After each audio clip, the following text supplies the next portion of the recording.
మా latest videos కోసం మా ఈ తెలుగు న్యూస్ ఛానల్ సబ్స్క్రైబ్ చేసి గంట సింబల్ యాక్టివేట్ చేసుకోండి.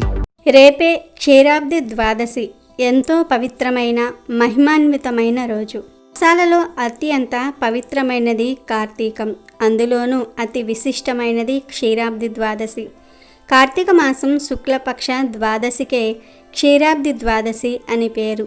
ఇది అమృతం కోసం దేవతలు క్షీరసాగరాన్ని మదించిన పర్వదినం. క్షీరాబ్ది ద్వాదశికి పావన ద్వాదశి, చిలుకు ద్వాదశి, యోగీశ్వర ద్వాదశి అనే పేర్లు ఉన్నాయి. పుణ్యప్రదమైనది కాబట్టి దీనిని పావన ద్వాదశి అని, ఈ శుభదినాన్నే క్షీరసాగరాన్ని చిలికారు కాబట్టి చిలుకు ద్వాదశి అని, యోగులు మునులు తమ చాతుర్మాస్య దీక్షను విరమించే పవిత్ర తిథి కాబట్టి యోగీశ్వర ద్వాదశిగాను ప్రాచుర్యం పొందింది. ఆషాఢ శుద్ధ ఏకాదశి నాడు యోగ నిద్రకు ఉపక్రమించిన శ్రీ మహావిష్ణువు కార్తీక శుద్ధ ఏకాదశి నాడు మేల్కుంటాడు. మర్నాడు అనగా క్షీరాబ్ది ద్వాదశి నాడు శ్రీహరి లక్ష్మీ సమేతుడై బ్రహ్మాది దేవతలతో బృందావనానికి వస్తాడు కాబట్టి ఆ రోజును బృందావని ద్వాదశిగా పిలుస్తారు. ఈ రోజున అన్నదానం చేస్తే సూర్యగ్రహణ సమయంలో పవిత్ర గంగా నదీ తీరాన కాశీక్షేత్రంలో 1,000,000 మందికి అన్నదానం చేసినంత పుణ్యఫలం లభిస్తుందని పురాణాలలో తెలిపారు. పాలసముద్రం నుంచి సకల సిరులతో ఆవిర్భవించిన లక్ష్మీదేవిని శ్రీహరి పరిణమాయడిన శుభతిథి ఇదే. ఈ కారణంగానే క్షీరాబ్ది ద్వాదశి సాయంత్రం ముత్తైదువులు లక్ష్మీదేవిని భక్తి శ్రద్ధలతో పూజించి శ్రీ మహావిష్ణువు లక్ష్మీదేవికి వివాహం జరిపిస్తారు. తులసిని శ్రీలక్ష్మిగాను, ఉసిరి చెట్టును శ్రీమన్నారాయణుడిగాను భావించి వివాహం జరిపించి పునీతులవుతారు. సాయంత్రం దీపాలతో అలంకరిస్తారు. అయితే ఈ క్షీరాబ్ది ద్వాదశి రోజు స్నానం చేసే నీటిలో ఈ ఒక్కటి వేసుకొని స్నానం చేస్తే చాలు. ఆ నీటి ద్వారా సమస్త పాపాలు పోతాయి. 7 జన్మల దరిద్రాలు పాపాలు పోతాయి. 1,000,000 జన్మల పుణ్యం వస్తుంది. 1 గంటలో కుబేరులుగా మారిపోతారు. అంతేకాదు, ఇలా స్నానం చేయటం వలన మీ ఒంట్లో ఉన్న అన్ని దోషాలు పోతాయి. నెగిటివ్ ఎనర్జీ, దిష్టి దోషాలు పోతాయి. మీ శరీరానికి నూతన ఉత్తేజం వస్తుంది. 1000 ఏనుగుల బలం మీ శరీరానికి వస్తుంది. ఇక మీకు అన్ని శుభాలే జరుగుతాయి. మరి ఇంతకీ ఈ క్షీరాబ్ది ద్వాదశి రోజు నీటిలో ఏం వేసుకుని స్నానం చేయాలి అనే విషయాన్ని ఇప్పుడు మనం ఈ వీడియోలో వివరంగా తెలుసుకుందాము. కార్తీక మాసంలో వచ్చే శుద్ధ ద్వాదశికి క్షీరాబ్ది ద్వాదశి అని పేరు. ఇది చాలా పవిత్రమైన రోజు. దీనినే చిలుకు ద్వాదశి, హరిబోధిని ద్వాదశి అని కూడా అంటారు. ఈరోజు పాలసముద్రంలో శేషశయ్యపై ఆషాఢ శుద్ధ ఏకాదశి నాడు శయనించిన 4 నెలలు యోగనిద్రలో గడిపిన శ్రీహరి యోగనిద్ర నుండి మేల్కొని భూమి మీద సృష్టి సారించే రోజే ఉద్దాన ఏకాదశి. ఈ ఏకాదశి తర్వాత వచ్చే ద్వాదశినే క్షీరాబ్ది ద్వాదశిగా పరిగణిస్తారు. ఈ రోజున తులసి, ఉసిరి చెట్ల వద్ద పూజ చేయాలి. ఉసిరి చెట్టు వద్ద 8 దిక్కుల్లోనూ 8 దీపాలు పెట్టాలి. తర్వాత పసుపు, కుంకుమ, అక్షింతలతో దీపారాధన చేయాలి. ధూప దీప నైవేద్యాలను సమర్పించాలి. ఈ విధంగా చేయటం వలన అష్టదిక్పాలకులు, నవగ్రహాలు అనుకూలంగా అవుతాయి. తులసి ధాత్రి సమేత శ్రీ లక్ష్మీనారాయణ స్వామిగా భావించి ఈ పూజను చేయాల్సి ఉంటుంది. ముఖ్యంగా చాలామంది చేసే పెద్ద పొరపాటు ఏమిటంటే ఉసిరి చెట్టు లేదని బజారుల్లో అమ్మే ఉసిరి కొమ్మలను తీసుకుని వచ్చి తులసి వద్ద పెట్టి పూజిస్తూ ఉంటారు. కానీ ఇది శాస్త్ర విరుద్ధం. ఉంటే ఉసిరి చెట్టు వద్దనే పూజ చేసుకోవాలి. లేదా నర్సరీలలో చిన్న చిన్న కుండీల్లో ఉసిరి చెట్టును పెంచుతూ ఉంటారు. ఆ చెట్టును తెచ్చుకుని అయినా సరే పూజ చేసుకుంటే మంచి ఫలితాలు వస్తాయి. ముఖ్యంగా గుర్తుపెట్టుకోవాల్సింది ఏమిటంటే కార్తీక మాసంలో ఎట్టి పరిస్థితుల్లోనూ ఉసిరి చెట్టు కొమ్మలను విరవటం, నరకటం వంటి పనులు చేయకూడదు. సాక్షాత్తు లక్ష్మీ స్వరూపం ఉసిరి చెట్టు. అందుచేత అత్యంత భక్తి శ్రద్ధలతో ధాత్రి పూజ అంటే ఉసిరి పూజ చేయాలి. కార్తీకంలో వచ్చే అత్యంత పుణ్యప్రదమైన రోజు క్షీరాబ్ది ద్వాదశి. దీనికి చిలుకు ద్వాదశి, యోగీశ్వర ద్వాదశి, కైసిక ద్వాదశి, తులసి ద్వాదశి అనే పేర్లు కూడా ఉన్నాయి. ఎప్పుడూ క్షీరసాగరంలో దర్శనం ఇచ్చే శ్రీమన్నారాయణుడు ఈ ద్వాదశి రోజున శ్రీ మహాలక్ష్మితో కూడి బృందావనానికి వచ్చి తన ప్రియ భక్తులకు దర్శనమిస్తాడు. అందువలనే ఈ ద్వాదశిని బృందావన ద్వాదశి అని కూడా అంటారు. బృందావనం అంటే తులసి.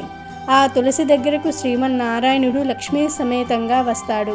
కాబట్టి ఈరోజు తులసి మొక్క దగ్గర శ్రీ మహావిష్ణువును అర్చించిన వారికి సకల శుభాలు కలుగుతాయి. ఈ ఒక్కరోజు దేవుడి దగ్గర దీపం పెడితే సంవత్సరం మొత్తం దీపం వెలిగించిన ఫలితం వస్తుంది. క్షీరసాగరాన్ని మదించిన రోజు కూడా ఇదే. క్షీరసాగర మదనంలో ఆవిర్భవించిన శ్రీ మహాలక్ష్మిని విష్ణువు వివాహమాడిన రోజు కూడా ఇదే. అందుకే పవిత్రమైన ఈ రోజున వీరి కళ్యాణం జరిపించటం సర్వశుభప్రదం అనే భావనతో విష్ణు స్వరూపమైన ఉసిరి కొమ్మకు లక్ష్మీ స్వరూపమైన తులసికి వివాహం చేస్తారు. ఈ రోజున లక్ష్మీ స్వరూపమైన తులసి చెట్టులో విష్ణు స్వరూపమైన ఉసిరి మొక్కను ఉంచి పూజలు చేస్తూ ఉంటారు. తులసి కోటకు చేరువలో శ్రీ మహావిష్ణువు ప్రతిమను గాని శ్రీకృష్ణ ప్రతిమను గాని ఉంచి పూజిస్తే మంచి ఫలితం వస్తుంది. భక్తి శ్రద్ధలతో క్షీరాబ్ది ద్వాదశి పూజ చేసిన వారికి ఆరోగ్య అష్టైశ్వర్యాలు సంప్రాప్తిస్తాయని వేదాలు ఘోషిస్తూ ఉన్నాయి. అంతేకాదు క్షీరాబ్ది ద్వాదశి పూజ చేసిన వారికి సౌభాగ్యం సిద్ధిస్తుంది, సుమంగళి యోగం సిద్ధిస్తుంది. అందుకే మహిళలు ఎంతో భక్తిగా ఈరోజు పూజ చేస్తారు. ఈ పూజ చేయటం వలన సుమంగళి యోగం సిద్ధిస్తుంది. వివాహమైన ఏ భారతీయ మహిళ అయినా సరే ముందు ధనాన్ని, బంగారాన్ని, చీరలను కావాలని కోరుకోదు. అన్నిటికన్నా ముందు సౌభాగ్యాన్ని కోరుకుంటుంది. భారతదేశంలో పుట్టిన ఏ స్త్రీ అయినా సరే సౌభాగ్యాన్ని, భర్త ఆయుష్ను కోరుకుంటుంది. స్త్రీల సౌభాగ్యాన్ని నిలిపి భర్త ఆయుష్ను జాగ్రత్తగా కాపాడేదే క్షీరాబ్ది ద్వాదశి పూజ. కార్తీక శుద్ధ ద్వాదశి వ్రతం విష్ణువుకు ఇష్టమైన వ్రతం. ఈరోజు తులసి మొక్క అపూర్వమైన శక్తులను పొందుతుంది.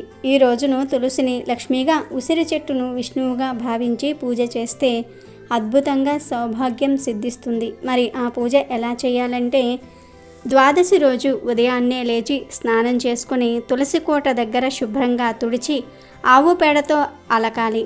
లేకపోతే మామూలుగా పసుపు నీళ్ళైనా సరే చల్లవచ్చు. తరువాత అక్కడ బియ్యపిండితో పద్మ ముగ్గు వేసి ఆ ముగ్గు మీద పూలను చల్లి అలంకరించుకోవాలి. ఈ విధంగా తులసిని తయారు చేసుకోవాలి. ఆ రోజు సాయంత్రం ఒక చిన్న ఉసిరి కొమ్మను తులసి కోటలో తులసి మొక్క పక్కన నాటాలి. ఉసిరి కొమ్మ అందుబాటులో లేనివారు లక్ష్మీ నారాయణుల విగ్రహాన్ని లేదా ఫోటోను ఒక ప్లేట్లో పెట్టి తులసి కోటలో పెట్టాలి. ఆ తర్వాత తులసి కోట దగ్గర చలిమిడితో చేసిన దీపాలు వెలిగించుకోవాలి, లేదా మామూలు దీపాలను అయినా సరే వెలిగించాలి.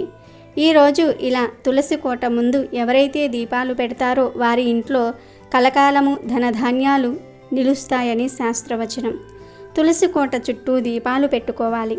కానీ ఆ దీపాలను తులసి చెట్టుకు వేడి తగిలేలాగా పెట్టకూడదు, కొంచెం దూరంగా పెట్టుకోవాలి. ఇలా దీపాలు పెట్టిన తర్వాత తులసిని, ఉసిరిని మీ దగ్గర ఉన్న పూలతో చక్కగా అలంకరించండి. నైవేద్యంగా చలిమిడి, వడపప్పు, తాంబూలము, కొబ్బరికాయ సమర్పించాలి. వీటితో పాటు ఖచ్చితంగా ఉసిరికాయలతో చేసిన ఏదో ఒక పదార్థాన్ని నైవేద్యంగా సమర్పించాలి. అంటే ఉసిరికాయ జామ్ లేదా కేవలం ఉసిరికాయను అయినా సరే పెట్టవచ్చు. ఉసిరికాయ పచ్చడిని అన్నంలో కలిపి కూడా నివేదన చేయవచ్చు. ఆ తర్వాత శ్రీ దామోదర అష్టోత్తరము, తులసి అష్టోత్తరము పఠించాలి. అష్టోత్తరం చదవలేని వారు తులసీధాత్రి సహిత లక్ష్మీ నారాయణాయ కార్తీక దామోదరాయ నమః అనే మంత్రాన్ని 108 సార్లు జపించాలి. ఇంత పెద్ద మంత్రాన్ని చదవలేము అనుకునేవారు శ్రీ లక్ష్మీ సహిత శ్రీ ధాత్రే నమః అనే మంత్రాన్ని 108 సార్లు పఠించాలి. క్షీరాబ్ది ద్వాదశి రోజు తులసి కోట వద్ద దీపాలు వెలిగించి నైవేద్యాన్ని సమర్పించి ఈ మంత్రాలు పఠిస్తే చాలు, పూజ పూర్తయినట్టే. ఎవరైనా సరే చాలా సింపుల్గా ఈ పూజ చేసుకోవచ్చు. ఇలా క్షీరాబ్ది ద్వాదశి రోజు పూజ చేసిన వారికి ఇహమందు పరమందు అష్టైశ్వర్యాలు చేకూరుతాయని, సౌభాగ్యం సిద్ధిస్తుందని స్కాంద పురాణంలో చెప్పారు. కాబట్టి అందరూ కూడా ఈ విధంగా క్షీరాబ్ది ద్వాదశి పూజను చేసుకుని సకల శుభాలను, సౌభాగ్యాన్ని పొంది ఆనందంగా జీవించండి. ఇక ఈరోజు స్నానం చేసే నీటిలో గుప్పెడు ఉసిరి ఆకులను కానీ, ఒక ఉసిరికాయను ముక్కలు చేసి కానీ, లేదా ఉసిరి పొడిని కానీ వేసుకొని ఆ నీటితో స్నానం చేస్తే పాపాలన్నీ పటాపంచలవుతాయి. ఆ నీటి ద్వారా సమస్త పాపాలు పోతాయి. 7 జన్మల దరిద్రాలు, పాపాలు పోతాయి. 1,000,000 జన్మల పుణ్యం వస్తుంది. ఒక గంటలో కుబేరులుగా మారిపోతారు. అంతేకాదు, ఇలా స్నానం చేయటం వలన మీ ఒంట్లో ఉన్న అన్ని దోషాలు పోతాయి. నెగిటివ్ ఎనర్జీ, దిష్టి దోషాలు పోతాయి. మీ శరీరానికి నూతన ఉత్తేజం వస్తుంది. 1000 ఏనుగుల బలం మీ శరీరానికి వస్తుంది. ఇక మీకు అన్ని శుభాలే జరుగుతాయి. ఈ స్నానాన్ని కూడా కృత్తికా నక్షత్రాలు ఉన్నప్పుడు మాత్రమే చేయాలి. అప్పుడే ఫలితం దక్కుతుంది. కాబట్టి రేపు క్షీరాబ్ది ద్వాదశి రోజు మీరు స్నానం చేసే నీటిలో ఉసిరికాయలను వేసుకొని కృత్తికా నక్షత్రాలు ఉన్నప్పుడే స్నానం చేయండి. అప్పుడే మీకు పూర్తి ఫలితం దక్కుతుందని పండితులు చెప్తూ ఉన్నారు. కార్తీక శుద్ధ ద్వాదశి రోజునే శ్రీ మహావిష్ణువు లక్ష్మీ సమేతంగా బ్రహ్మ ఇంద్రాది దేవతలతో కలిసి బృందావనానికి వెళ్ళారు అంటారు. అందుకే ఈ రోజును బృందావని ద్వాదశి అని కూడా అంటారు. బృంద ద్వాదశి గురించిన ఓ పురాణ కథ ఉంది. గంధమాదన పర్వతంపై నిరంతరం విహరించే మాధవి ధర్మధ్వజులనే దంపతులకు కార్తీక పూర్ణిమ శుక్రవారం నాడు ఒక ఆడపిల్ల పుట్టింది. ఎంతో యవ్వనంతో పూర్వజన్మ స్మృతి జ్ఞానంతో జన్మించిన ఆ యువతికి తల్లిదండ్రులు బృంద అని పేరు పెట్టుకున్నారు. చంద్రవదన పద్మపత్ర నేత్ర అయిన ఆ బృంద కరచరణాలు చిగురుటాకుల వలె ఎర్రగా సుకుమారంగా ఉన్నాయి. శిశిర ఋతువులో వెచ్చని స్పర్శ, గ్రీష్మ ఋతువులో చల్లని స్పర్శ కలిగి సర్వాంగ సుందరిగా ప్రకాశించే ఆ కన్య సౌందర్యంలో తుల లేనిది కావటం వల్ల ఆమెకు తులసి అని పేరు వచ్చింది. తులసికి జన్మంతోనే వైరాగ్యం అబ్బింది. ఆమె తపస్సు నిమిత్తం బదరికా ఆశ్రమానికి బయలుదేరింది. తల్లిదండ్రులు ఎంతగా వారించినా వినకుండా శ్రీ మహావిష్ణువునే భర్తగా పొందాలని నిశ్చయించుకొని బ్రహ్మ కోసం యోగ మార్గంలో చిరకాలం తపస్సు చేసింది. మండు వేసవిలో పంచాగ్ని మధ్యలో, చలికాలంలో నీటి మధ్య నిలిచి శీతోష్ణాది ద్వంద్వాలను సహిస్తూ వాటికి అతీతంగా నిలిచి నియమబద్ధంగా తపస్సు చేయసాగింది. కొన్ని సంవత్సరాల కాలం పండ్లు మాత్రమే ఆహారంగా స్వీకరించింది. మరికొన్ని సంవత్సరాల పాటు ఆకులనే ఆహారంగా తీసుకున్నది. క్రమంగా వాయు భక్షణ మాత్రమే సాగించింది. చివరకు నిరాహార్యై అనగా ఏ ఆహారము తీసుకోకుండా కఠోర తపస్సు చేయసాగింది. ఆమె తపస్సును మెచ్చి బ్రహ్మ ప్రత్యక్షమయ్యాడు. బృంద, నీకు ఏం కావాలో వరం కోరుకో అన్నాడు. బ్రహ్మదేవుడు ప్రత్యక్షమైనందుకు తులసి ఎంతో సంతోషించింది. దేవ, సర్వజ్ఞుడవైన నీకు తెలియనిది ఏమున్నది? గోలోకంలో తులసి అనే గోపికగా జన్మించిన నేను శ్రీకృష్ణుని అనురాగానికి పాత్రురాలునయ్యాను. కానీ రాధిక నాపై ఆగ్రహించి నన్ను మానవలోకంలో జన్మించవలసినదిగా శపించింది.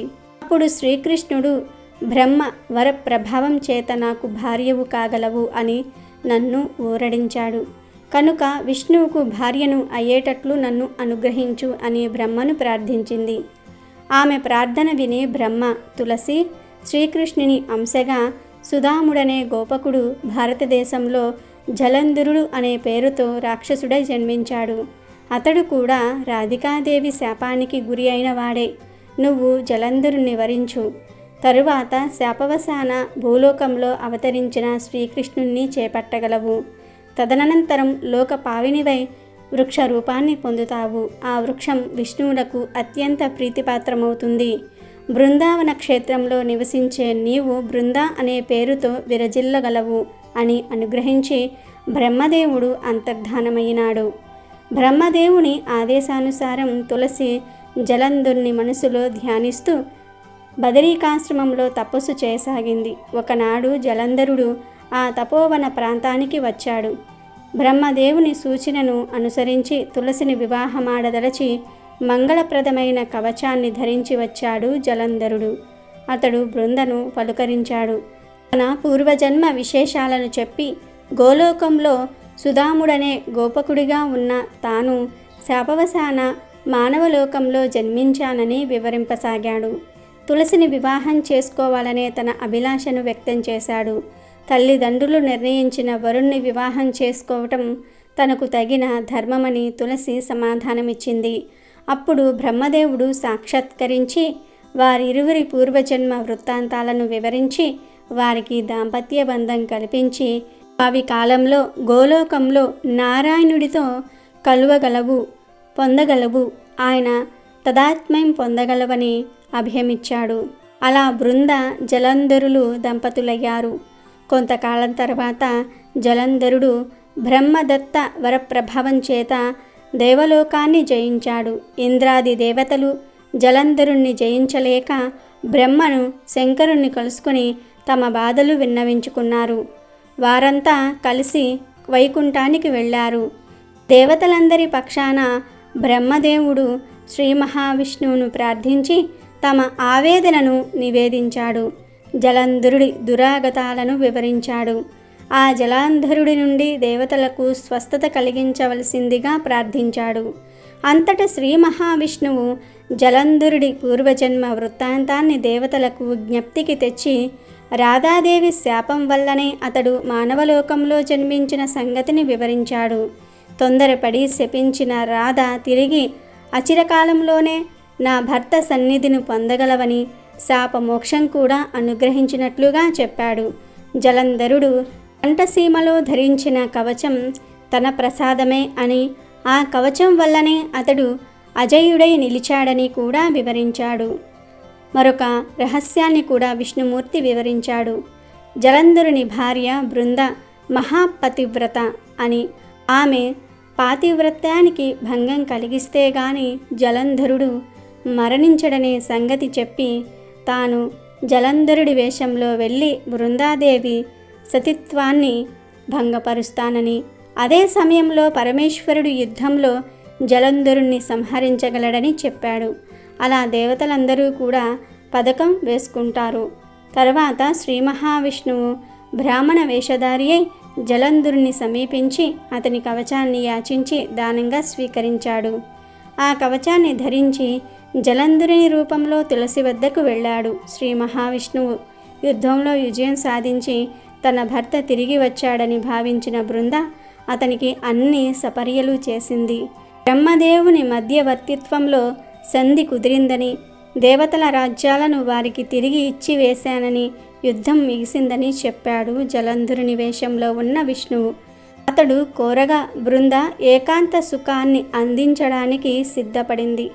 అయితే అతని స్వభావంలోని స్వల్ప భేదాన్ని ఆమె గమనిస్తుంది.